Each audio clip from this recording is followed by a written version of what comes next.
come out wherever you are." That's what we'd yell when a game of hide and seek was ending. And maybe that's what God has been whispering to you for years. And not because he doesn't know where you are, but because he's just waiting on you to come out of hiding. You know, shrinking, playing small, dimming, silencing yourself, blending in, making yourself invisible, laying low, pretending, performing, covering, editing yourself, hiding. Many other names, but it's still the same. My name is Rewa, and welcome to Pressing Toward the Mark Productions, a channel for broken, hidden women who are looking for a safe place to exchange their broken pieces for God's perfect peace so that they can live whole and healthy lives. Okay, ladies, let's go back. Do you remember when you were a little girl, when you ran so fast and so far across the backyard that your plaits came loose? Or when your pigtails slapped you across the face as you raced across the playground? Do you remember the laughter, the fun, the excitement as you went from one game to the next, from red light, green light to red rover, red rover? When I was little, I spent a lot of time playing games with my cousins. My dad's family, his parents, his aunts and uncles, and his cousins all lived on a dead-end street not far from us. So we spent a lot of time together, and we spent a lot of time together outside. That's what families did back then, and mine was no different. So once the adults moved from the porch swings to the living room sofas, us kids would gather at the crest of the hill for a game of good old-fashioned hide and seek. One of the older cousins would usually be tagged the seeker. He would turn his back, cover his eyes, and start to count. The rest of us, we would tear off, running down the asphalt hill looking for the best places to hide. Then the rest of us might take a parallel path and run down the hill through the grass. But the faster, the further we ran, the fainter his counting became. We'd have to hurry. The last thing we wanted was for him to stop counting, open his eyes, and turn around. No one wanted to be found before they ever got the chance to hide. But I never minded being the hider. Yeah, of course, the best hider was the winner. But more than winning, I liked the challenge of outwitting the seeker. I liked the thrill of identifying places where I would never be found. Hide and seek for me was even more fun when we played at night, by the light of the moon and the one lone street lamp. Whenever we played, or wherever I hid, I reveled in the invisibility. Movement meant discovery, and noise meant detection. So I learned to stay hidden and hushed. And that became the story of my life. I'm 53, and honestly, I've spent my life that way, hidden and hushed. Now, hide and seek, it was my favorite outdoor game. But what started out as simple child's play eventually became complex adult performance. What started out as fun eventually became functionality. Ladies, please tell me that I'm not by myself. Did you learn that too? Somewhere along the line, somewhere along the way, did you learn that being seen wasn't safe? But if you'd asked me at 30 or 40 if I thought that I was hiding, I would have told you unequivocally no. Of course I'm not. I'm accessible, I'm active, I'm accounted for. How could I be hidden? But perhaps that was just being hidden in plain sight.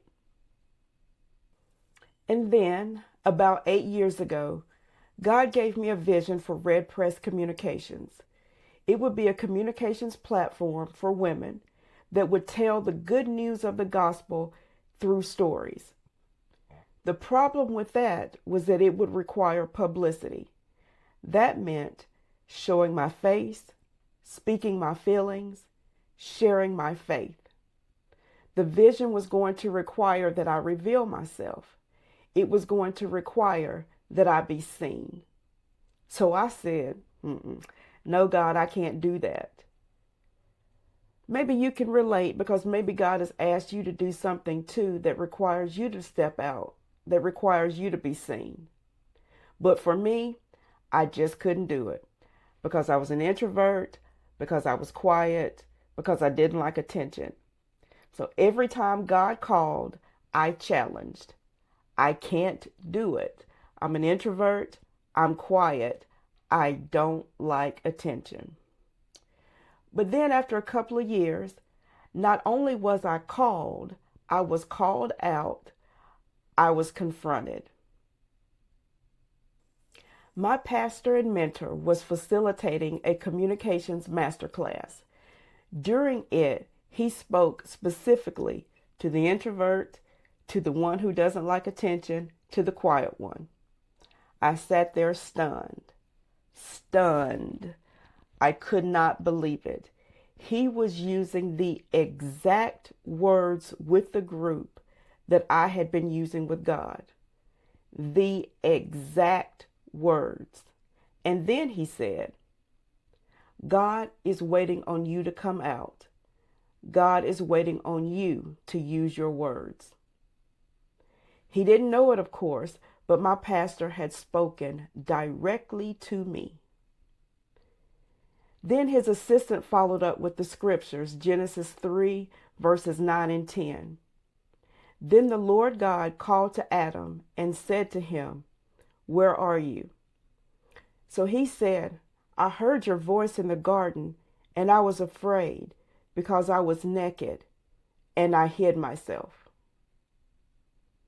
Ready or not, God had come for me. I had been found. And coming out wasn't a suggestion, it was a summons. I had been a great hider, but God was a better seeker. Now we think hide and seek is a children's game. I'd argue, though, that it goes back much further than that. I'd trace it back to the beginning, to the Garden of Eden. Adam and his wife, not hiding from each other, but hiding from God. Genesis 3, 6 through 10. So when the woman saw that the tree was good for food, that it was pleasant to the eyes, and a tree desirable to make one wise, she took of its fruit and ate. She also gave to her husband with her, and he ate.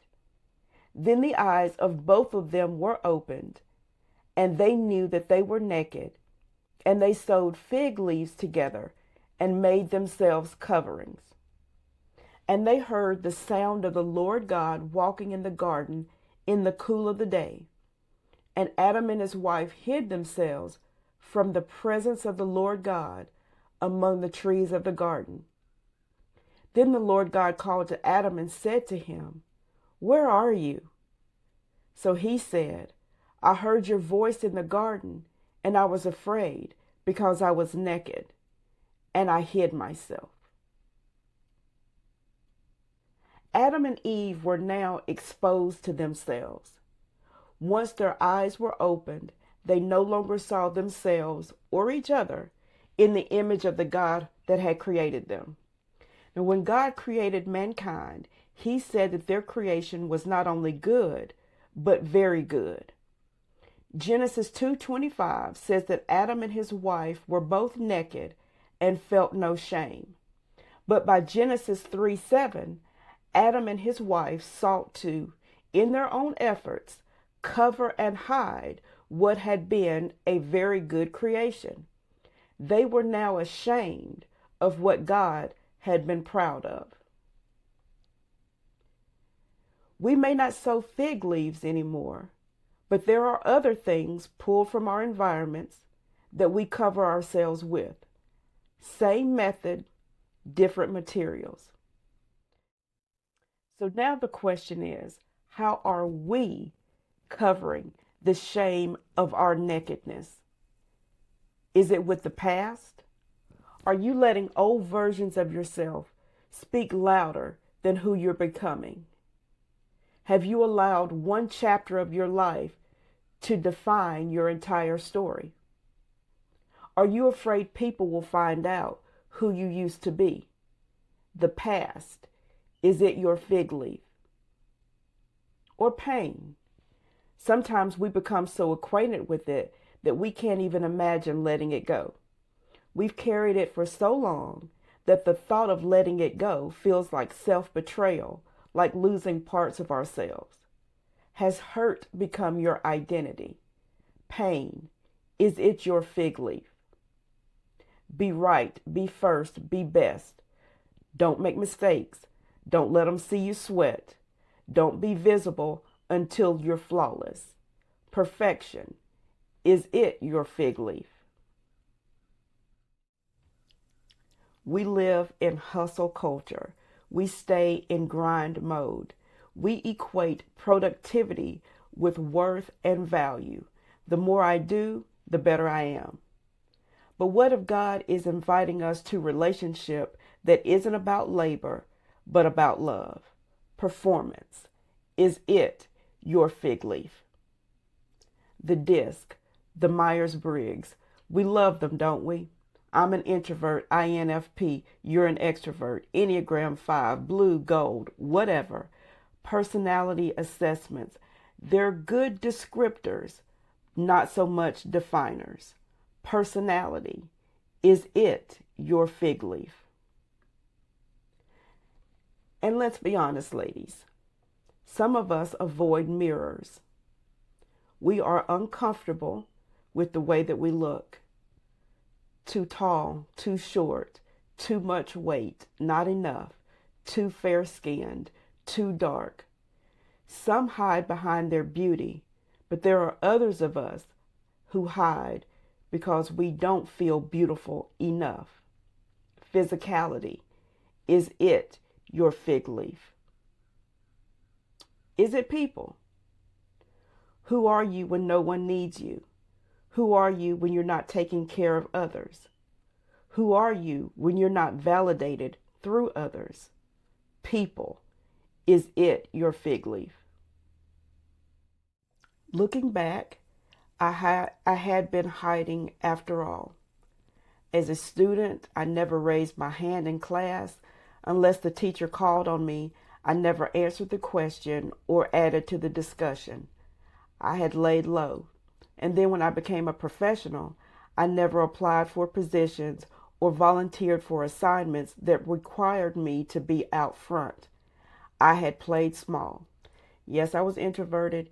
Yes, I was quiet. It's true, I didn't like attention. But I had used it. I had used my personality as a cover. But that's not all.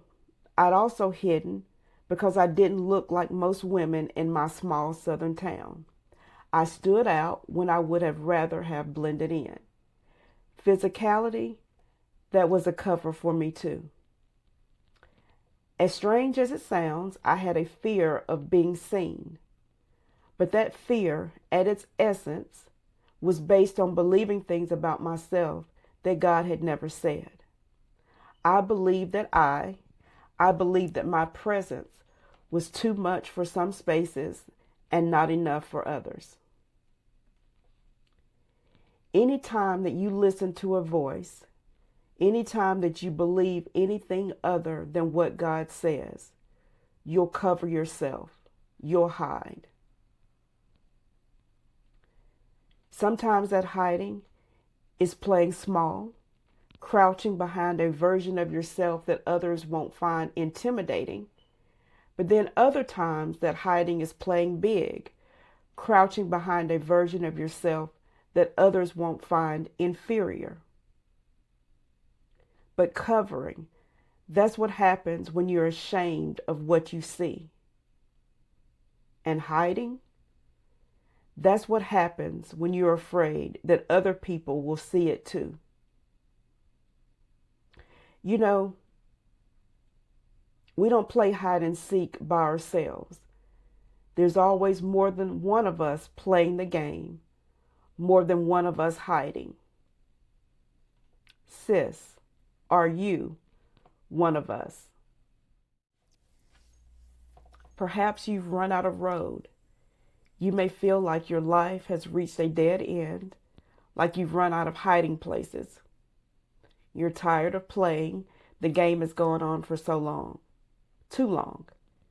Years of shrinking, years of pretending, years of blending in. You know that there's more. There's more to you, and there's more for you. You have a walk-in closet full of fig leaf fits. So you may be wondering, if I start clearing out the closet now, what on earth will I wear? I get it. Trust me, I get it. Hiding is a means of protection, a way to feel safe in environments that feel threatening. But while you're picking out which fig leaf fashion you're going to wear today, whether that's the past, pain, performance, or perfectionism, whether that's personality, physicality, or people, while you're doing that, God is waiting on you to look into the mirror of His Word so that He can not only reveal Himself to you, but to reveal you to you. He wants to restore a fallen image.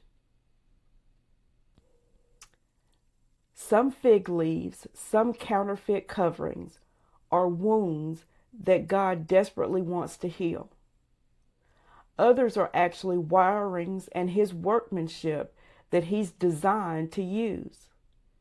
And yet others may be ways that He intends to repurpose. Adam and his wife hid from God's presence, and now God is calling us back to it. No pretense, just presence. God is seeking us to bring us back into His presence, back to authenticity in His presence. Just like noise and movement make you findable in the game of hide and seek, they also make you findable to God. As God moves towards you, asking you where you are, make some noise, speak. In our pride, we presume we have the right to determine if, how, or when we can be used for the purposes of heaven. Ask God to forgive you for your presumption, and then confess the counterfeit coverings and ask Him to replace them with what's real, with what's from Him. And as God walks towards you, move. Step out from behind your hiding place. Take that first step toward His presence. Come out wherever you are. Hide and seek. No matter how many people are playing, the game inevitably is always about just the two of you, the hider and the seeker. The seeker is counting, and he's coming, ready or not. Well, we'll talk about that in part 2 of the hide and seek series. But before we wrap up, let's examine the text again. Then the eyes of both of them were opened, and they knew that they were naked, and they sewed fig leaves together and made themselves coverings. And they heard the sound of the Lord God walking in the garden in the cool of the day. And Adam and his wife hid themselves from the presence of the Lord God among the trees of the garden. Then the Lord God called to Adam and said to him, "Where are you?" So he said, "I heard your voice in the garden, and I was afraid because I was naked, and I hid myself." Adam and Eve had already created coverings for themselves out of fig leaves. So why did Adam say, I heard your voice in the garden and I was afraid because I was naked and I hid myself. Why hide if your nakedness is indeed already covered? Maybe it's because, regardless of our best efforts to cover our vulnerabilities, to find a secure place for our insecurities, we know that ultimately it's inadequate before an all seeing, all knowing God. Sis, you are the light of the world. Matthew 5:14 says that a city set upon a hill cannot be hidden. Maybe today is the day that you stop believing the lie that you're destined for obscurity, that you're better off in hiding, that you shouldn't be seen. Stop dimming, sis. Shine brightly. Press on, press on.